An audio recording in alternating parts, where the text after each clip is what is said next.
IPL ने BCCI साठी पैशाचा इतका मोठा खजिना उघड केला की ज्याला लिमिटच नव्हती. IPL खऱ्या अर्थाने 21व्या शतकातला क्रिकेटचा मोठा डिस्रप्टर बनला आणि हे सगळं घडवून आणलं एका माणसाने. We need to put the best practices in place and we will be the single largest league. हे आहेत ललित मोदी. एकेकाळी फाउंडर ऑफ IPL म्हणून त्यांचं जगभर नाव होतं आणि आज ते लंडन मध्ये फायनान्शियल फ्रॉड करून फरार आहेत. बरं, ही क्लिप 2010 मधली आणि त्यांचं तेव्हाचं वक्तव्य एका आकाशवाणीसारखं खरं ठरलं. IPLची 2008 सालापासूनची ग्रोथ इम्प्रेसिव्ह आहे.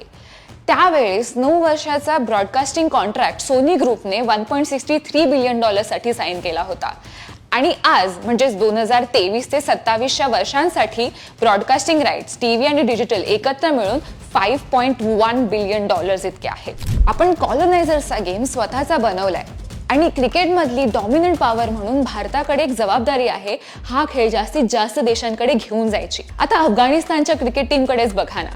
रेफ्युजी कॅम्प्स मधून आलेले प्लेयर्स आता इंटरनॅशनल स्टेजवर खेळत आहेत. त्याच्यामध्ये भारताचं आणि BCCIचं सुद्धा योगदान आहे. 2015 पासून अफगाणिस्तानच्या क्रिकेट टीमला BCCI ट्रेनिंगसाठी सपोर्ट करते. पूर्ण व्हिडिओ बघण्यासाठी HBT मराठीच्या YouTube चॅनलला नक्की व्हिजिट करा.